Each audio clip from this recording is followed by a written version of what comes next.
Hey, hi, welcome. So, talking cameras. Pretty excited about that because when I do my tax return, sign my tax returns, it takes usually a couple of months to get all the GST checks and all that. But I'm going to get approximately $600 per year is what the lady was saying. So there's 2 years, so there's $1,200. So with that $1,200, $400 right away goes for taxes to pay the 2023-2024 tax. That'll leave me with $800, which then pays for my driver's license renewal, my plate renewal for next year, and my insurance for next year. So I put that aside, forget about it. Then I'm supposed to get $700 back from 1 year and $400 from there. There's $1,100. So that's $1,100 that I can A, put towards a camera, put towards payments of a camera, which is more likely what's going to happen. Because like probably by the end of tomorrow, I'm going to owe $3,000 on my credit card for this month, right? So that's going to take a while to pay that down. So I have $520 for payments, but because my work after today, I'm literally going to be working 1 day a week till probably spring, you know, maybe the odd day in, right? So, I mean, I made it this far to November, almost to the end of November, which, fine, that's great. And if I get lucky like last year and I make a couple extra $100 in December and $1,000 in January, I'll be laughing. But I'm not counting on it, right? So I'm going to be, I have basically up to July, or all of June's living expenses covered, and I'm starting July's living expenses. So the only question is, when do I start tapping into my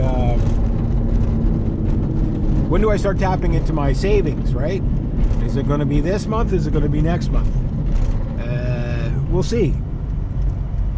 Because like I like to push the savings as far down the line as I can, you know what I mean? And that's not always easy to do. You know, well, it all depends on the work, right? So looking at all these cameras, like I was saying, there's not as many cameras on the market as there used to be, but they were getting ridiculous. Like you don't need a camera for, you know, absolutely every single price range, you know what I mean? Like you don't have to make 50 cameras for your, you know, like just make a really good beginner camera, a really good, you know, it's not hard, you know what I mean? Like it's not hard. Like don't make a camera at $400 and a camera at like $500, you know what I mean? Like just make the camera, you know, split the difference, you know what I mean? And then go up a notch. And it looks like Nikon's kind of doing that. One thing they're doing that's different is, rather than trying to, I guess because they're running out of numbers to go by, but what they're doing is like, hey, like the Z series, there's like, okay, Z1, Z2, and just like the Mark 1, Mark 2 kind of thing. And some of the stuff is getting a Mark 3. The Z6 is getting the Mark 3s, right? So the Z50, which is another camera that's super interesting to me, is getting the Mark II designation, and is a really interesting camera. All the things that, like Nikon went weird with their flip screens. Like I get what they were doing with it, and there is an application where that kind of a screen will work, where, you know, it goes up or down, like flips up or flips down.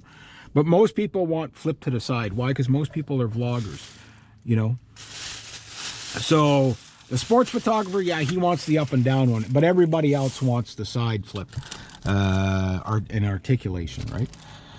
So they're kind of doing that, which is why they haven't done it on the Z8. Is like one of the main things that cripples the Z8. You know, you got this almost perfect camera in every possible conceivable way, and they do that, you know what I mean? They limit it with that, you know, and that's, you know, they've lost buyers because of that. So I can imagine the Z8 II is going to be pretty phenomenal when it comes out. But anyway, I'm going to get my positions.